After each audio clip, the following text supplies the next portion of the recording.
forgive us from all our sins, di ba po? Laging ganyan eh. And Lord, forgive us from all our sins, from all our iniquities. Yan, di mga past natin, mga sins po, di ba? Pero ang sabi po dito sa ating lesson, siguro po hindi pagka-group prayer, pero pag nag-pray po tayo sa Panginoon ng sarili nating devotional natin sa Panginoon, devotional time, kailangan daw po ay banggitin natin lahat yung mga kasalanan natin. Hindi daw po natin yung parang ilalagay lang sa isang box o isang supot yung ating mga kasalanan. Tapos, Panginoon, patawarin mo po ako sa aking mga nakalipas na kasalanan. Patawarin mo po ako sa aking mga nagawang pagkakamali laban sa iyo.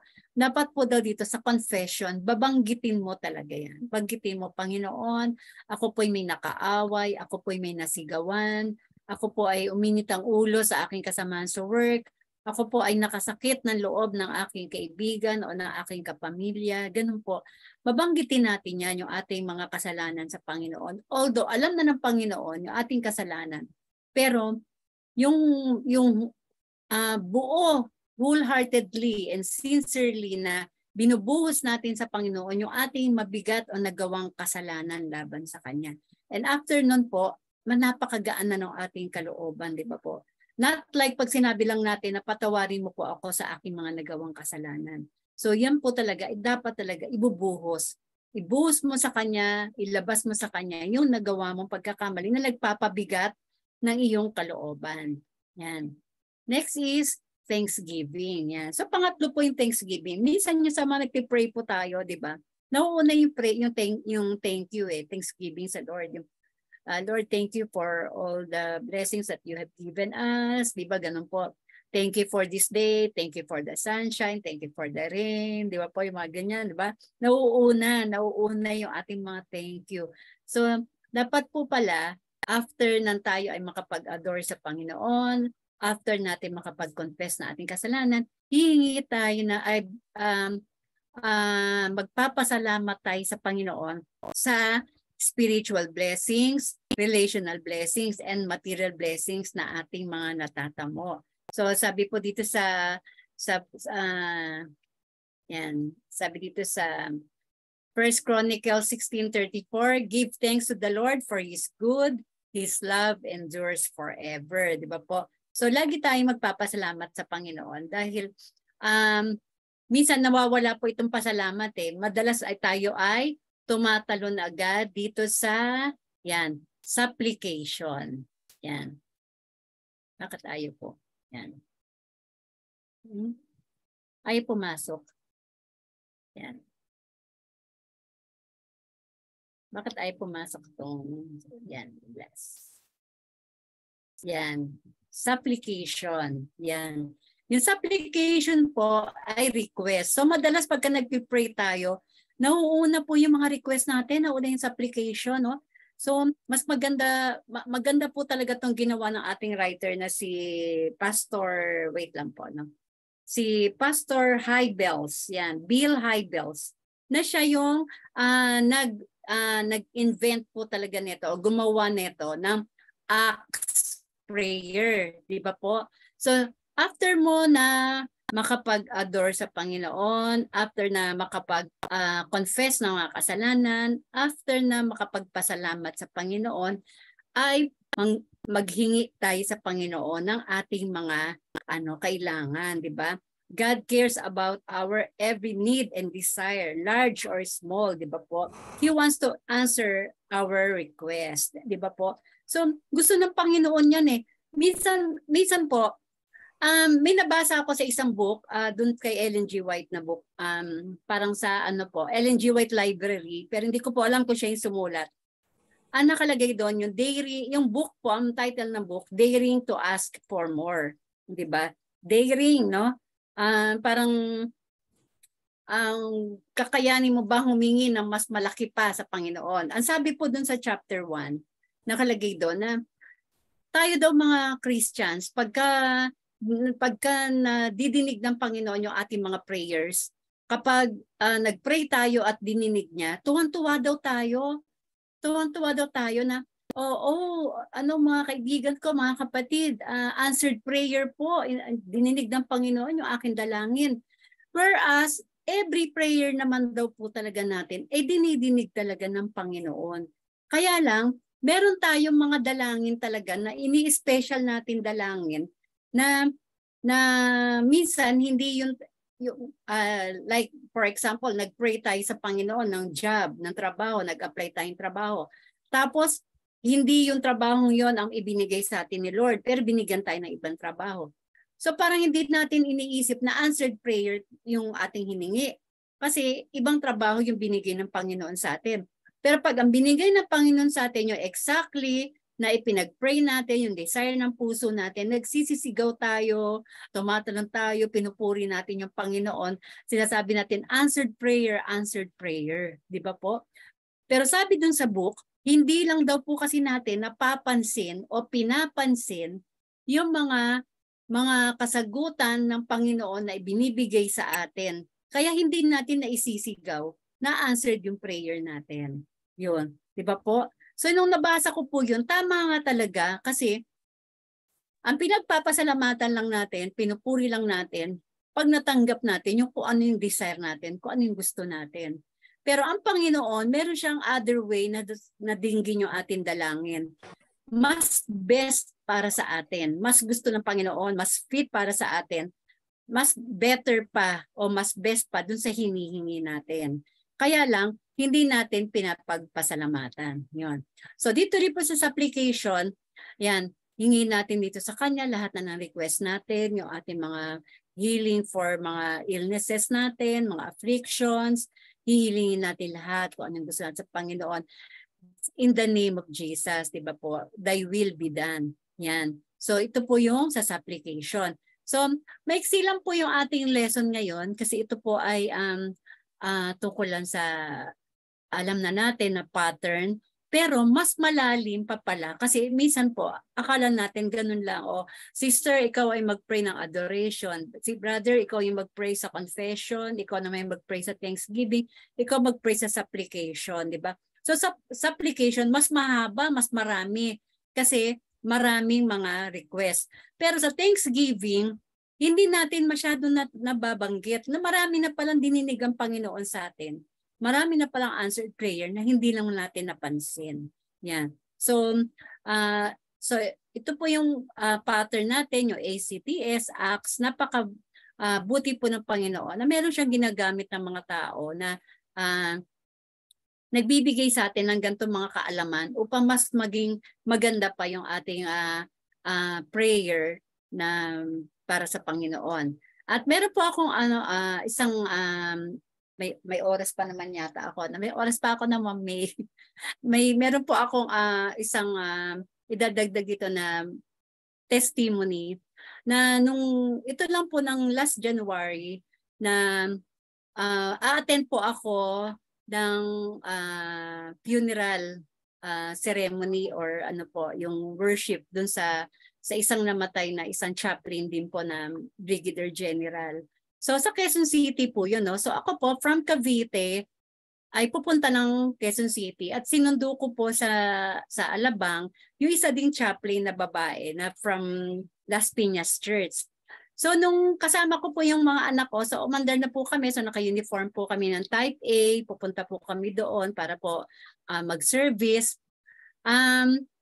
Pagbaba po papunta po namin ng Quezon City, ang dami po mga nangyari mga hindi maganda. Ayan po yung kotse namin biglang tumigil sa gitna po talaga ng intersection. Tapos na-traffic kami na sobra-sobra. Tapos po madami pong hindi magaganda. At yung nakita na po namin yung funeral house do sa Quezon City, lumagpas pa po kami kasi hindi kami nakapasok, hindi kami nakapag-U-turn. So ang layo-layo po, inabot pa kami na mga 16 minutes pa yata or more na hinanap pa namin kung saan kami mag-U-turn doon sa kahabaan po ng EDSA.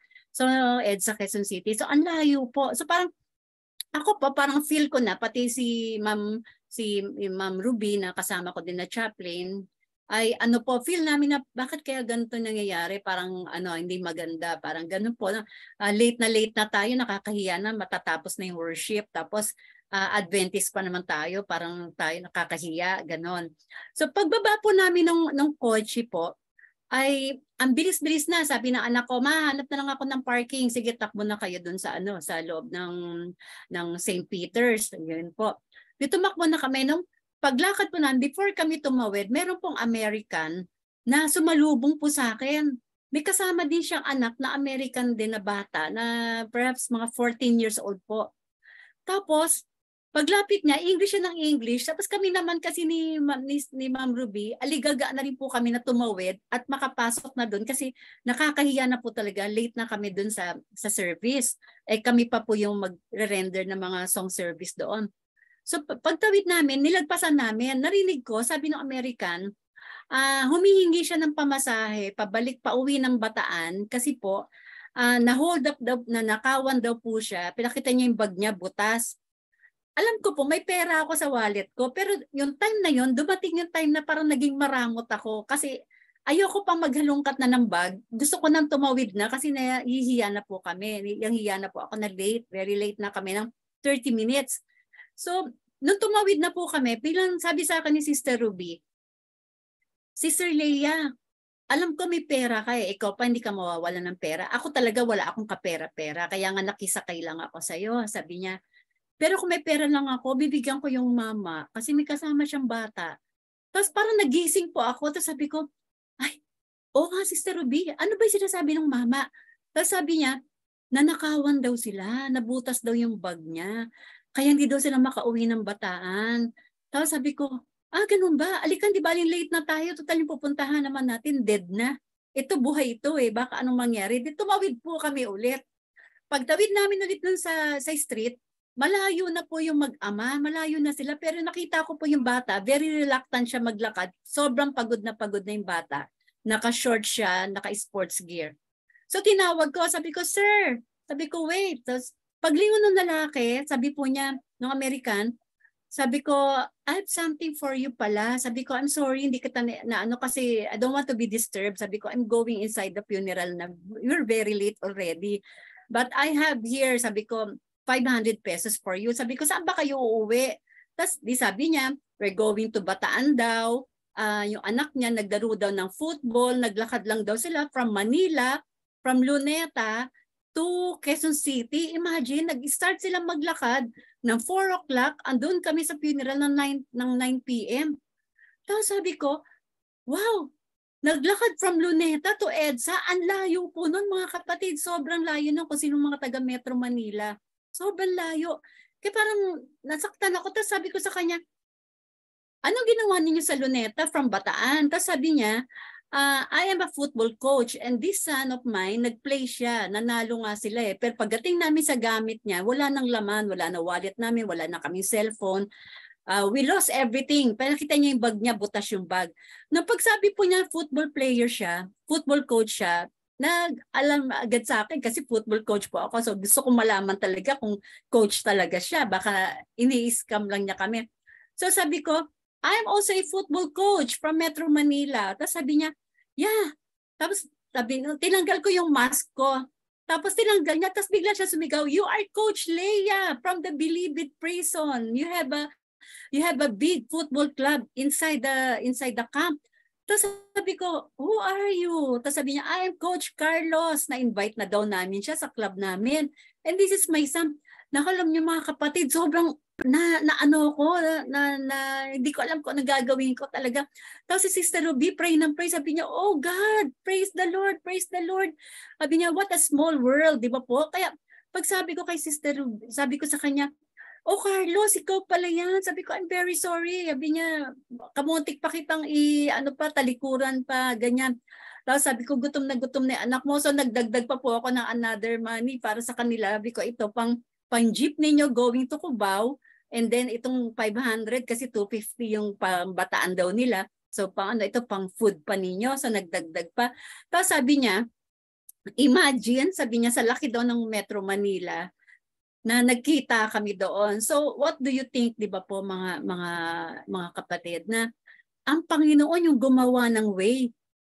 Niligaw niya kami, pinalayo niya kami, na-stop pa kami kung saan sa mga intersections at kung ano pa mga aberya ang nangyari. Parang hindi kami makarating agad doon sa spot because alam ni Lord na that time na nauna kami doon sa tao, tatawid agad ako, hindi namin matutulungan yung mag-ama. So talagang stop kami ng Panginoon hanggat yung mag-ama ay makarating doon sa kanilang patutunguhan. Di ba po? So talagang God is really answering our prayers. Alam niyo po, nung binigay ko yung pera, yung little boy, yung 14 years old, sigaw siya ng sigaw, talagang gumaganon siya. Praise God, gumaganon po yung kamay niya. Tapos umupo pa po siya dun sa simento, tapos gumaganon siya.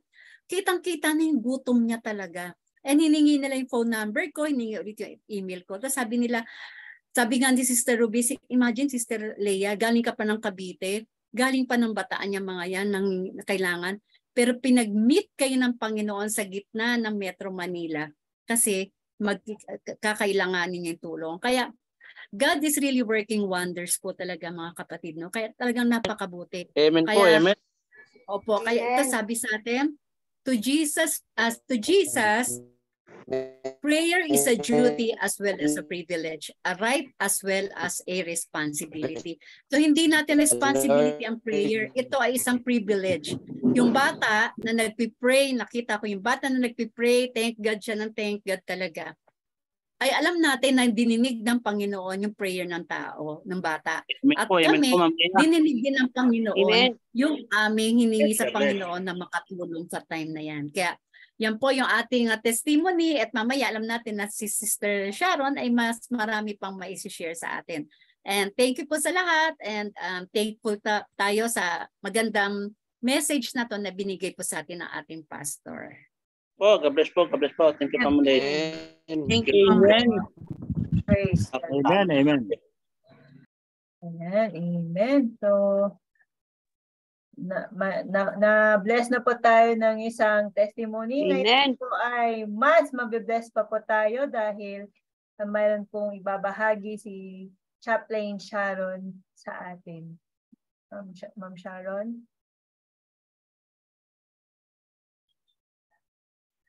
Mag-unmute po kayo, ma'am. Ay. Oh, nalaglag na. Ayun.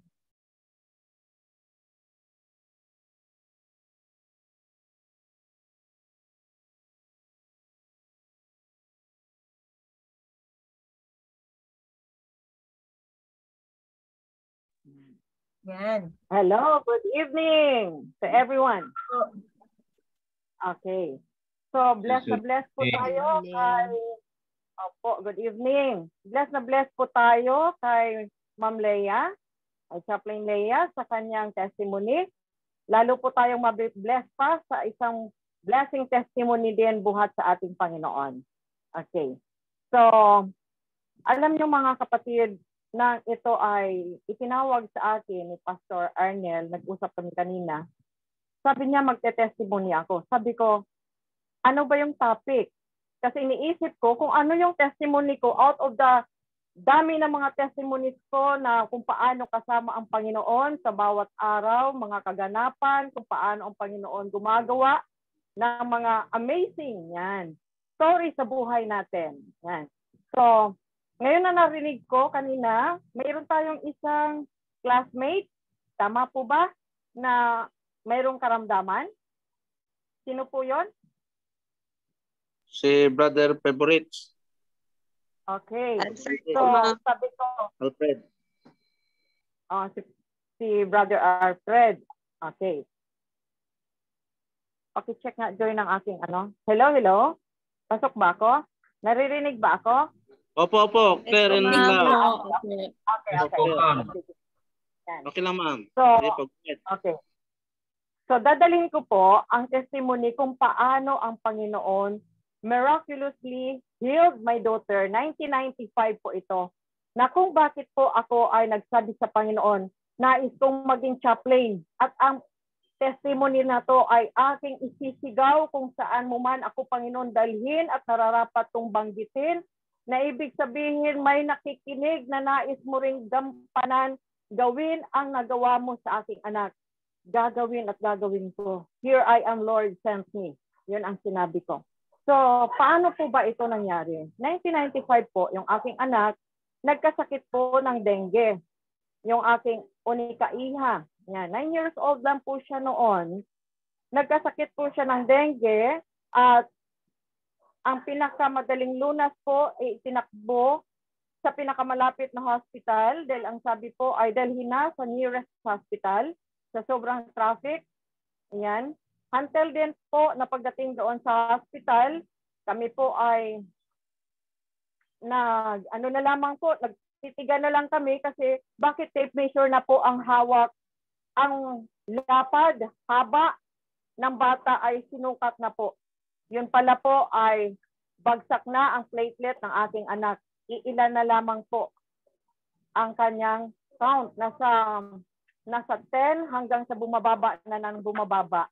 At hininga na kami ng platelet. Then dumating na po ang oras na kung saan ay pinapatanggap na sa amin. Then we prayed na kung anong kalooban ng Panginoon. At nag-dial kami ng iba pang hospital na dapat naming ma-transfer. At ang sumagot lamang po ay ang MAMC, ang Manila Sanitarium and Hospital. So madaling sabi po ay nailipat kami sa MAMC. Pagdating po doon sa MAMC, nang pinasok po ng doktor sa ambulance ang bata, ang sabi po ng doktor, bakit ngayon lang? Hindi na dapat ito dinala pa dito. Kung saan ito, dapat doon na lang. Alam nyo na yung sitwasyon. Wala na. So, ilang ulit po na akyat baba, ang doktor, ganun ang sinasabi. Ako po ay dumipa na sa pintuan ng ambulansya at ang sabi ko, Panginoon, mangyari nawa, ipakita ang iyong presensya na ikaw, Panginoon, ang siyang magpapababa at ikaw ang tatanggap sa ospital na ito. Dahil ikaw, Panginoon, ang siyang tanging magpapagaling sa aking anak. Pagpasok po doon sa loob ng hospital, dahil ang sabi po ng doktor na tumingin, ang sabi ay, o sige, ibaba na lang muna. Ganon. Pagdating po sa loob, ang sabi, it's too late. Wala na tayong magagawa. It's too late. Sabing ganon ng doktor. Twice akong sinabihan ng it's too late. Ginawa nila ang lahat ng mga procedure na pwedeng gawin. Kinuha yung portable x-ray. In-x-ray yung bata. Kinuha yung librong medical. Kanilang binubuklat. Nakailing na lang po ang mga doktor. At ang sabi, tanggapin na natin, wala na tayong magagawa. Nang mga time po na yon, ang sabi ko sa mga doktor, samahan niyo ako sa panalangin sa pananampalataya. Ang Panginoon ay may pangako, Psalms 91, na kung saan, ang sabi ng ating Panginoong Diyos, itataas niya sa kataas-taasang dako at bubusugin pa niya ng mahabang buhay. Dok, samahan niyo ako sa panalangin. Samahan niyo ako sa pananampalataya. Walang imposible sa kamay ng ating Panginoon. Until then, mga kapatid, na kung saan ginawa nila ang lahat, kami ay nasa pintuan ng emergency, patuloy na nanalangin, ang aking asawa ay nagtimpla ng mainit para painumin ako ng mainit, ngunit hindi yun ang mahalaga sa akin. Habang ako ay kinakausap, patuloy na nanalangin, gising na gising po ako sa aking harapan, may bumagsak po na tilon. Para pang mayroon nasa loob kami ng sinihan. Parang gano'n na malaking tilon na nagkaroon po ng palabas. At doon sa palabas, habang yung anak kong ginagawa po doon sa emergency, ginagawa ng paraan sa emergency, ako po ay nakapanood doon sa palabas na sa aking paningin. Na kung saan ang tanawin po na yon ay nakita ko po kung paano naming linisan yung bata, punasan, bihisan, palitan ng damit, lagyan ng mga bulaklak na napakaganda. At pagkatapos po noon ay tinakpan at inilakad na po going to a funeral march. Ang nakita ko po sa aking tanawin ng mga panahon po na yon ay sa unahan ko ay puro mga ulo na lamang po, halos hindi mahulugan ng karayo.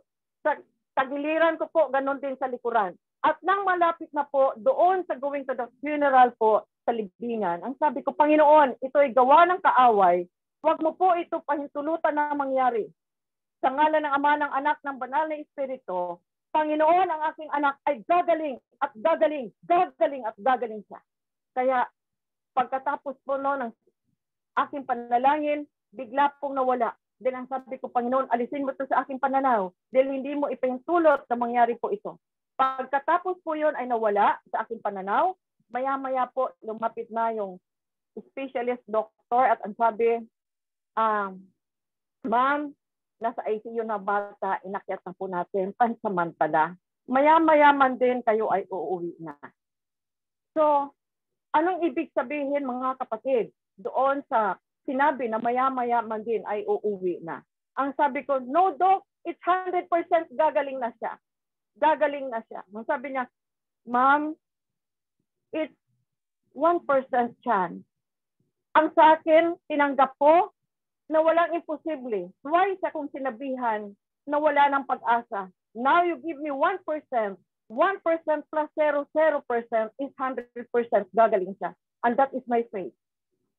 Pumasok po kami ng ICU na kung saan ako ay talon ng talon at ang sabi ko, it's 100% gagaling na siya.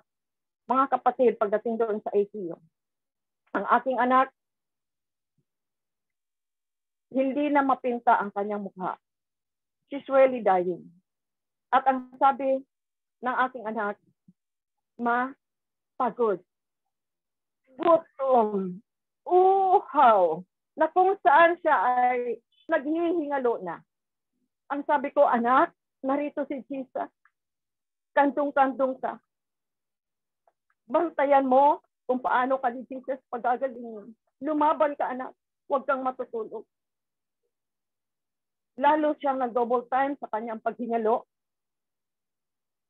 Sinikap niyang bantayan kung paano si Jesus magpapagaling sa kanya. Kaya sabi ko, patuloy tayong mananalangin, anak. Hindi kanya iiwan. Alam niyo, mga kapatid, kahit ako'y binabawal ng pumasok sa ICU, naroon ako sa pintuan, patuloy na nanalangin. At dumating ang oras ng mga specialist doctor. Pumasok doon sa kwarto na kami ay pinagpahinga. At ang sabi sa akin, mayroon na kaming ipagtatapat sa iyo. Bumangon ka. Ako'y naupo at ang sabi ng specialist doctor kasama ng staff, tatapatin namin kayo. Ngayon makikita niyo pa siya. Maya-maya, wala na siya. Ang sabi ko, Dok, samahan niyo ako sa panalangin at pananampalataya. Ang sabi ng doktor, tanggapin mo. Wala ka nang magagawa. Wala na tayong magagawa. Ang kanyang karamdaman ay stage 5 dengue shock. Ipaliwanag namin sa inyo. First and second is curable. Third to fourth is fatal. Pero ang kanyang kalagayan is stage 5. Siya na lang yung nabubuhay sa kanyang kalagayan. Kaya ngayon makikita niyo pa siya.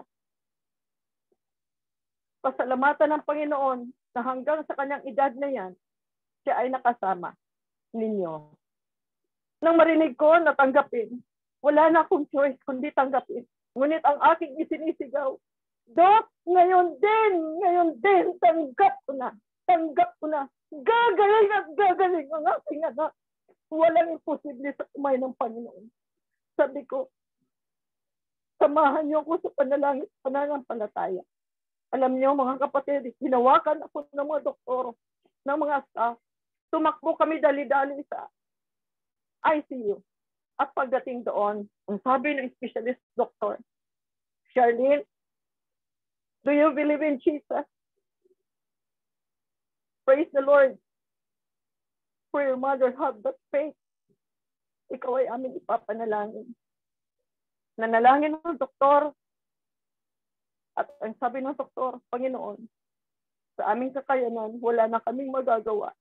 But thanks to the faith of this mother, na siya naming pinanghawakan. Ikaw na, Panginoon, ang bahala. Ang dapat gawin sa aking anak ay kabitanan ng mga tubo. I-insulator na siya dahil hindi nakakayanin ng oxygen.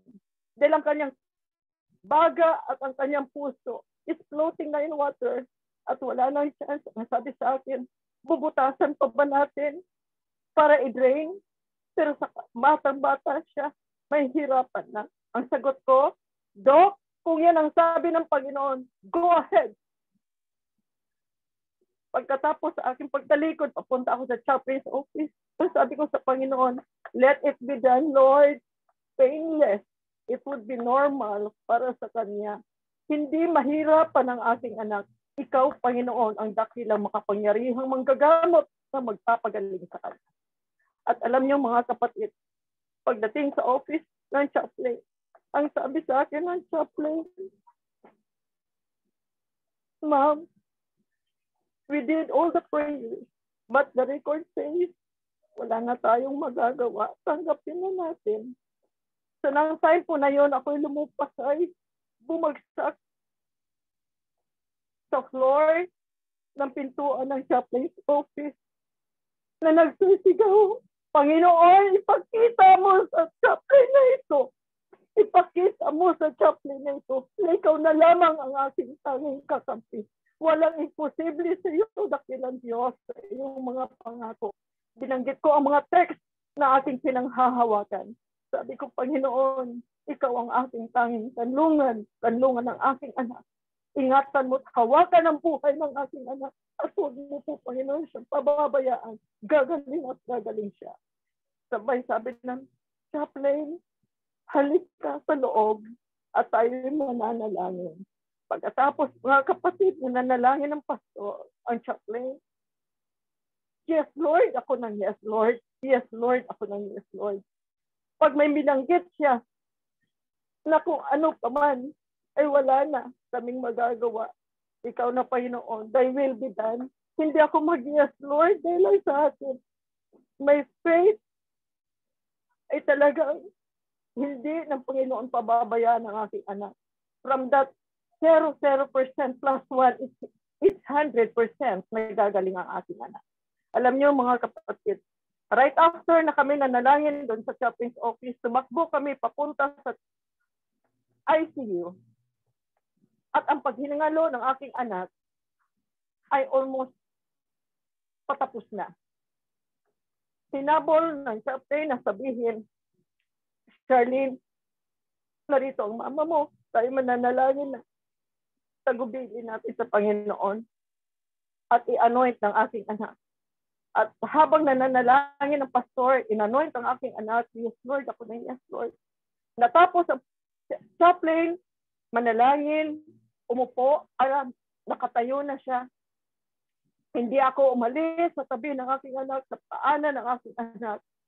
Mayroong akong narinig na tinig dahil sa aking puso, may kulang ang panalangin ng chaplain na nais kong dugtungan, pero hindi ako makapagbigkas. I hear the voice saying, Sharon, say it now. What you want to say it now. Nagkaroon ako ng lakas ng loob na idinugtong ko ang kulang na panalangin at ang aking sinabi, thank you, Jesus. Thank you, Jesus. Amin ang tinatanggap at amin ang natanggap. Maraming salamat. Amen. Pagsabi ko ng amen, the residence doctor na nasa harapan ko sa paanan ng aking anak, sumigaw, Ma'am, we can't explain the wonders of Jesus. Kaya haba na ng gamutan, nagsisimula pa lamang tayo. Sabay na aking narinig ang aking anak na sinasabi niya, Ma, iusad niyo naman ako rito. Bumangon siya sa kanyang pagkakahiga. At sabi niya, Ma, iusad niyo naman ako rito. Pagod na ako. Iusad niyo ako. Pagtapos na aking siyang takbuhin, siya nakaupo na at tawa siya ng tawa. From that dark color na parang balsamado na ng ilang araw, ang aking anak bumalik sa kulay in a pinkish color at hindi ko pa siya nakahawakan. Nakaupo na po siya at ang kanyang breath, ang kanyang pag-breath ay normal na siya At sa tuwa ko mga kapatid, ako'y talon ako ng talon para kontrom ko na hinagis na hindi mahinto sa pagkakatalon. At ako'y nagsisigaw. Ang sabi ko, thank you Jesus, your presence is here, your presence is here, your presence is here. Doon po ako sa pintuan ng ICU nakatayo, nakaharap sa aking anak, ng aking anak ay tawa ng tawa sa akin habang ako'y pinapanood. At alam niyo mga kapatid, bumukas ang ICU door, may lumapit sa akin, niyakap po ako, hinahaplos from head to shoulder. Kinocomport po ako, kalaki-laking tao ang aking pakiramdam na dumapo sa akin, kinocomport ako. At ako ay patuloy nagsasabi, thank you Jesus, thank you Jesus, thank you Jesus, your presence is here, your presence is here. Pagkatapos ng mga kapatid na nakayakap sa akin ng mahigpit, hindi ko man lang tinitingnan kung sino siya, hindi ko tinitingnan ang kanyang kasuotan. Yumuko siya at bumulong sa akin. Ang sabi niya, nariyan pa ang tilig na yan every time na aking bibigasin. Ang sabi niya, huwag kang mag-alala, ako ang bahala. Pagkatapos ng magbigkasin sa akin, huwag kang mag-alala, ako ang bahala. Sinakot sa shoulder, sa head to shoulder, pinaplos niya ako.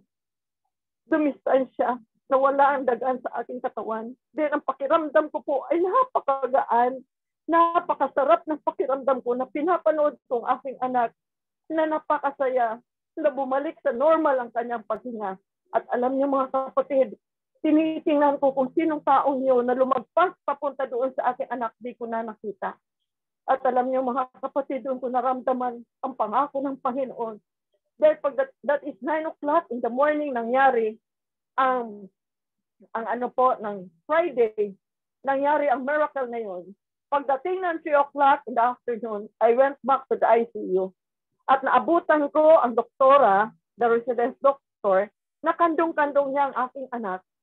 At ang oxygen ng aking anak ay hawak niya at pilit niya isinisiksik sa ilong ng doktora. Ang sabi niya, Doc, wala na akong sakit. Pinagaling na ako ni Jesus. Ang daya-daya mo. Dito ka sa harapan ko kumakain. May juice ka. May sandwich ka. Ako bawal pa rin kumain. Ilang araw na ako hindi kumakain. Gutom na gutom ako, Doc. Magaling na ako. Pwede na akong kumain. Ang sabi ng aking anak.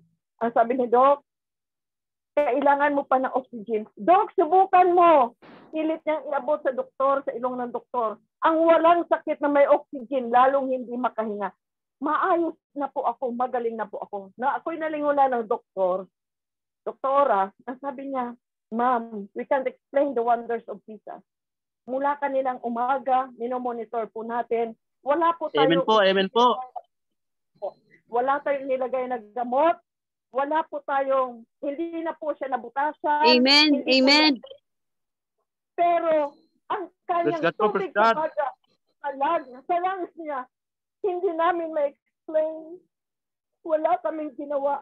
Pero na-drain ito na ang kanyang lungs at ang kanyang puso ay bumabalik sa normal ang size na nawawala na yung tubig. So, ang lahat ay hindi kami gumawa, kundi ang Panginoon. So the following, that night po, nagkaroon ng Thanksgiving po sa hospital. Nagdatingan po ang English Church and Tagalog Church na mga kapatiran, mga elders, mga pastors. At ang sabi sa akin, we will be in thirst of joy to give thanks and praises to the Lord. Dahil ang lahat na naganap ay ang Panginoon ang gumawa. Kaya mga kapatid, ang sabi sa akin ng chaplain, Ma'am, prepare an offering. Give an offering. We will celebrate a Thanksgiving. We will give praises to the Lord. Dumating ang choir, nagkantahan ng papurit pasalamat sa Panginoon. Until then, nagkaroon ng proper program na kung saan isinelebrate ang tanging miraculous na pagpapagaling ng Panginoon sa aking anak.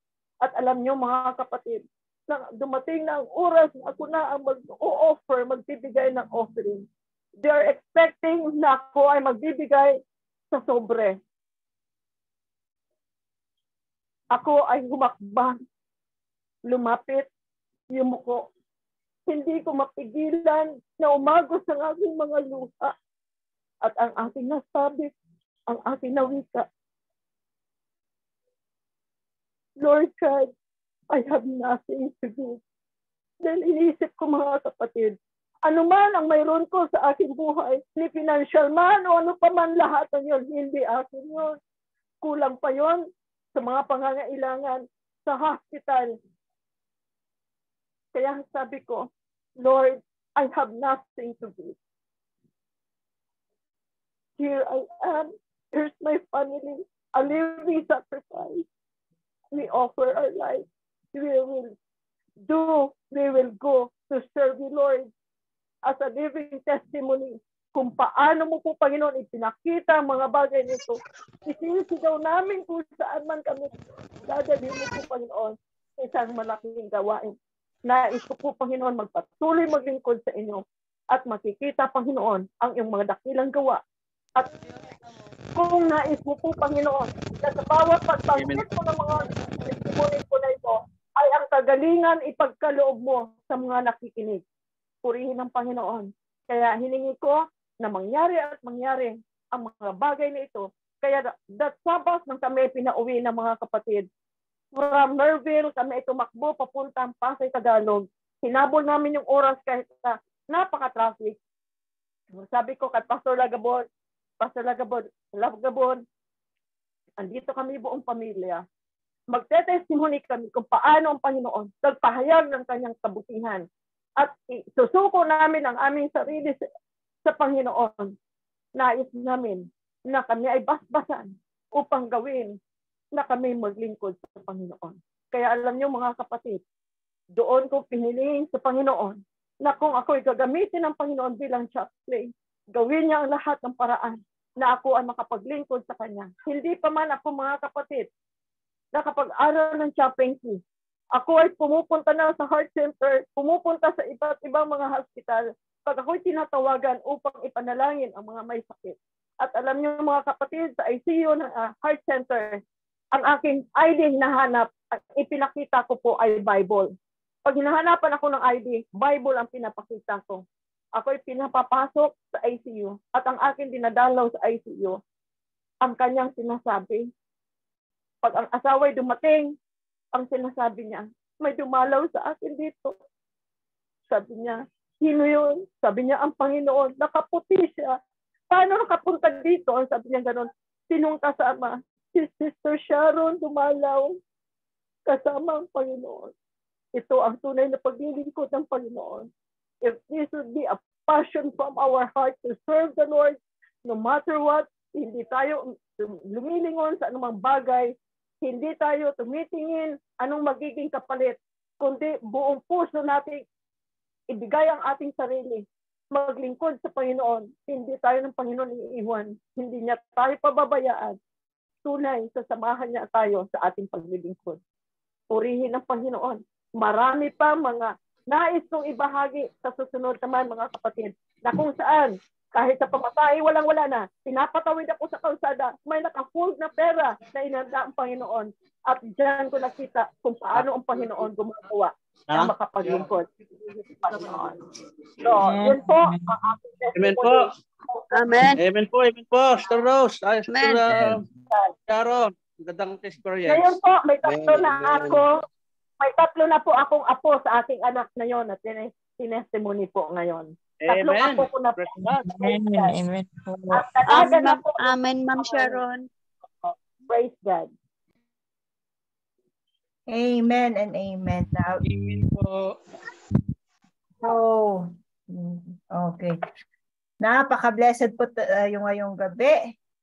At thank you, Ma'am Sharon, sa inyong ibinahagi. We are really inspired and encouraged at na-bless. And sana po lahat tayo ay ganun ang faith na Amen. we will claim the assurance of God. Amen. Amen. Ngayon po mga kapatid, I will be giving you 15 minutes. Okay? 15 minutes po, magbe-breakout room po tayo.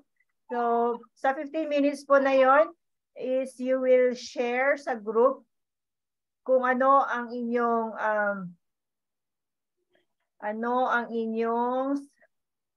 insights or thoughts dito sa question na to, nasa chat.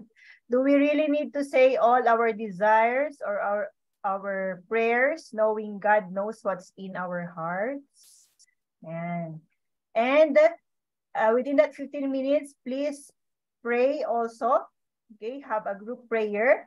Ang prayer request po natin dito so far is prayer for healing and recovery for Brother Alfred Favorete and for Ma'am Charlene and her son. Ayan. And but amongst yourself, you may share mga prayer requests ninyo. Okay? So 15 minutes po. I will put it 15 minutes and you will be automatically brought here sa countdown. Yes. Okay. So, ayan po. I'll be bringing you to your respective rooms.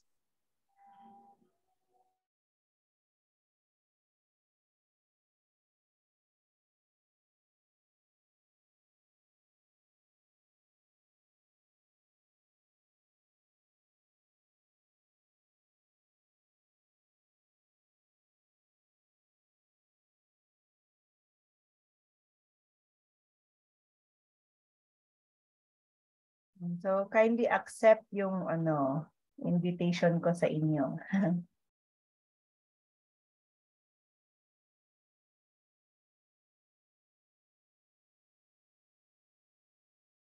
Bakit si Brother Lou ay asking for help? Sir Ring too.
Uncle Joben, ay nga group ti ayan nyo?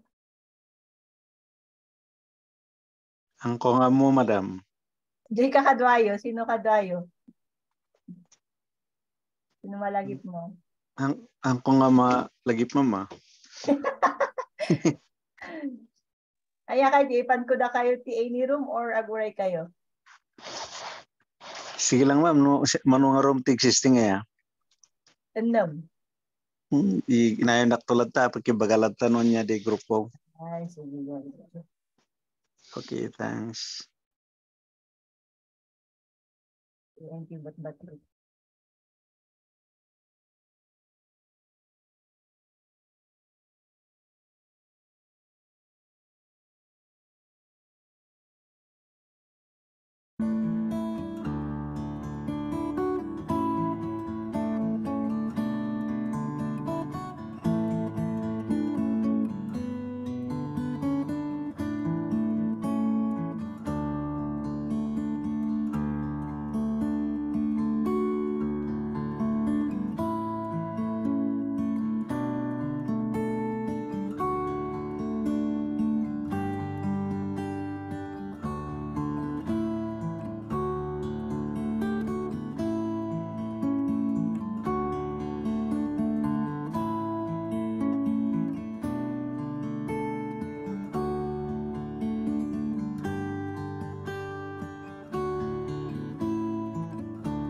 Sa pangalan niya. Amen.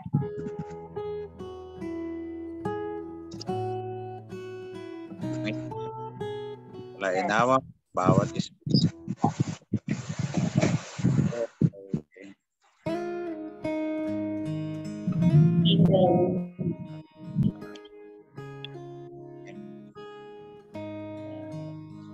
Okay, amen. Salamat sa aming pinapanalangin sa pangalan ni Jesus. Amen. Amen. Yung kay Brother Joven, sa ano na lang natin, sa personal na lang, Brother Joven. Copy, Doc. Copy. Thank you po. Kasi nandito na tayo sa large room. Opo, Doc. May sekreto po. Ano po, prayer pa lang po kami. Oh. Yan. Nako, sige. Kulang daw ang time, kulang. Kulang. Sige. Next time siguro 30 minutes na. Pwede rin. Bigla silang Mas okay yung parang 25. Natapos yung Sharon na. Bago po tayo mag-close, mga kapatid, no? Ay kung mayroon pong makakuha ng ating attendance, kasi yung present ngayon hanggang sa katapusan ng ating prayer meeting ay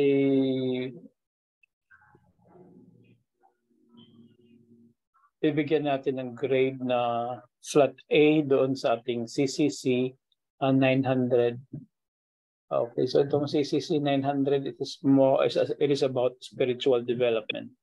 So itong ating, kung sa school pa ito, siguro sa Mountain View College, sa aming school, where I graduated sa Central Philippine Adventist College, ang tawag dito is Student Week of Devotion.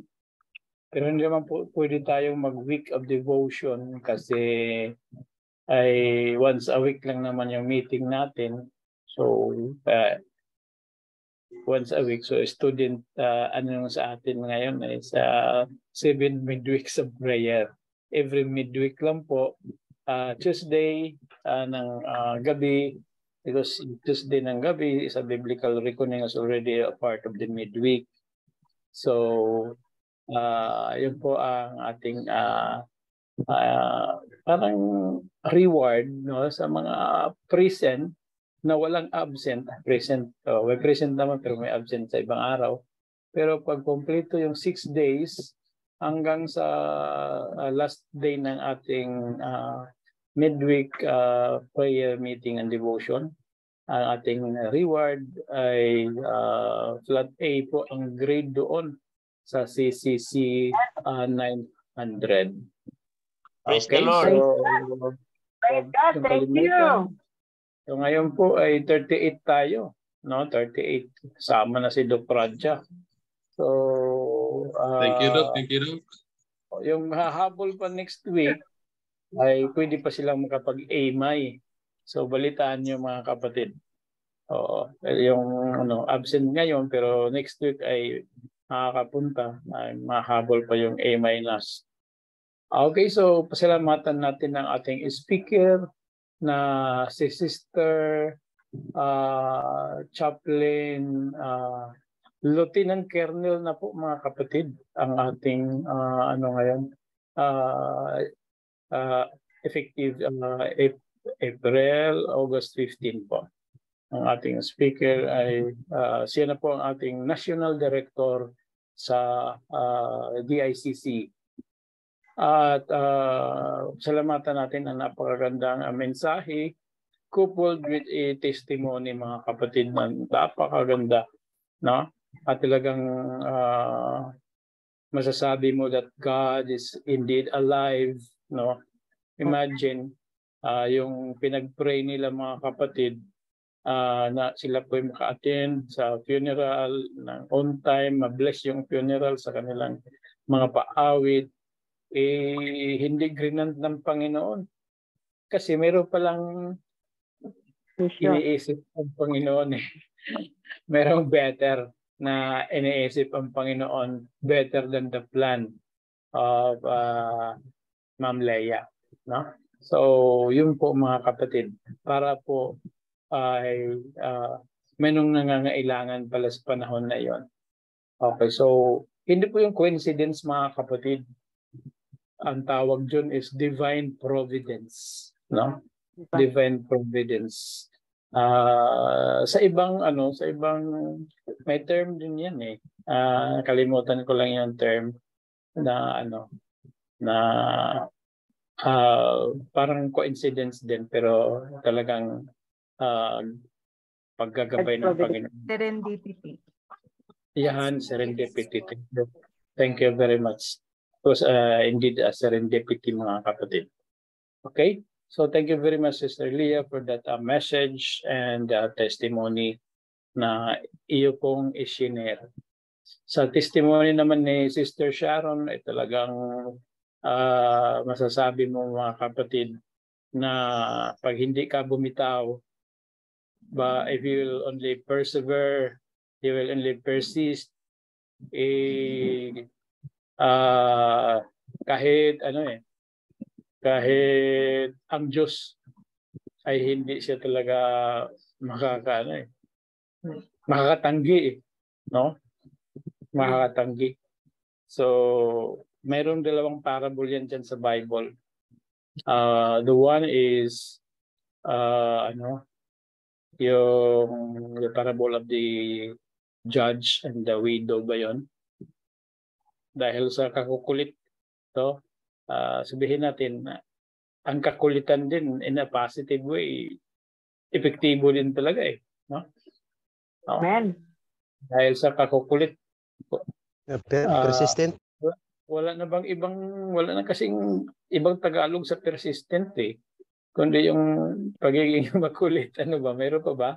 Yung positive, kasi ang kulit kasi ay more on negative siya ginagamit eh. No, porsigi. So, pagpupursigi, parang more on porsigi din is determination, ano? So, yung persist at saka persevere talaga mga kapatid. No? Yung iba nga dyan ay mga manliligaw eh. Sinagot na lang dahil sa kakulitan. Di ba? Mayroong mga ganyan eh. No? Pero sa Panginoon talaga ay talagang tinetest ang ating pananampalataya kung hanggang saan tayo, mga kapatid. No? So, salamat for that very powerful testimony. And it is a witness, or these testimonies that we have heard this evening are witnesses that God is alive, that God is a God of love. Thank you very much. Praise God. Amen. Amen. Praise God. Amen. Yes. Glory to God. So let's always remember that God answers yes to our prayers. Amen po, amen. Yes. Yes, I will give you. Yes, I will give you at the right time with the right answer. Ayan. And happy birthday po kay Ma'am Manilyn. Happy birthday, Ma'am Manilyn. Thank you po. Thank you po sa lahat. Happy birthday, Mama Nilin. Happy birthday. Ice cream. Blow out. Happy birthday. Hindi po nalalasahan yung thank you. Ang dami lumilipad na cake ah. Makinig. Ma'am, bed rest ka. Magpahinga ka dyan. Sige po. Parang bumalik na po agad, ma'am. Happy ice cream. Sing our closing song. And Birthday din po sa anak ni ni Pastor Arnel. Yung kanya babae na 5 years old. Happy birthday din po. Happy birthday. Happy birthday din po. Ka-birthday ko siya. Panalangin din natin mga kapatid kahit sa closing prayer. Kasi nagta-travel sila ngayon pabalik ng Isabela. So kaalis lang nila from AUP. Dadaan pa sila dito sa ating maliit na office. Joy. So before they will proceed to Isabela. Isama natin sila sa prayer, ang kanilang safe travel pauwi. Okay po. So, Ma'am Leia, kayo po yung closing prayer. Panood na lang po. All right. We will sing our closing song. We will carry the torch.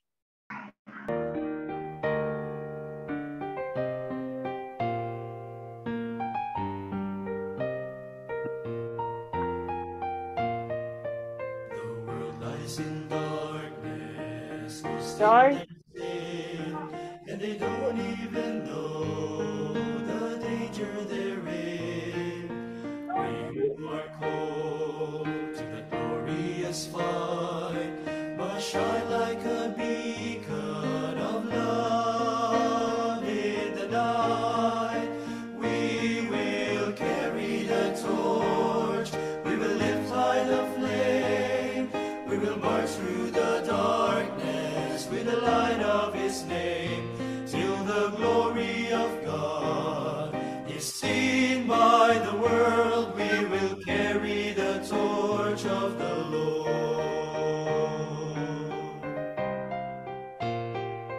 There's no need for failure, no need for fear, for the Lord goes before us to make our path clear. Let the glorious flame, let the glorious light, let it shine out through you and shine in the night.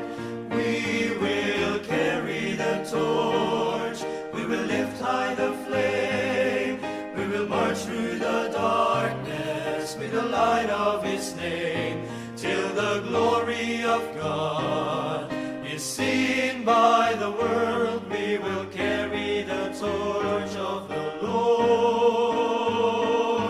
The torch is our Savior, the hope for all men, and as we lift Him up, He will draw men to Him. We will carry the torch, we will lift high the flame, we will march through the darkness with the light of His name, till the glory of God is seen by the world. We will carry the torch of the Lord. Carry the torch of the Lord. We will carry the torch of the Lord. Carry the torch. We will carry the torch of the Lord. The Lord.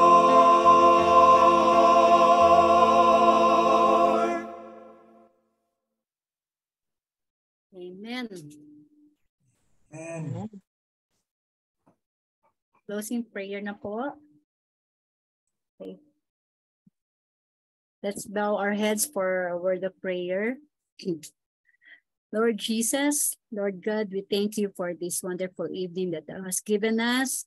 Papasalamat kami, Lord, na ginather mo kami lahat sa program na ito, Lord, para purihin ka, itaas ka, Panginoon, sa aming mga buhay, na ikaw po higit sa lahat, ang pinaka-importante sa lahat, na ang prayer, Lord, ay hindi taken for granted, kundi isang privilege, Lord, na isang malaking tool, Panginoon, na aming magagamit sa aming pananampalataya, at isang way, Lord, na makausap ka namin, makapag-communicate kami sa iyo, na bagamat hindi face-to-face, Lord, pero nadidinig mo kami at naririnig ka rin namin, Lord.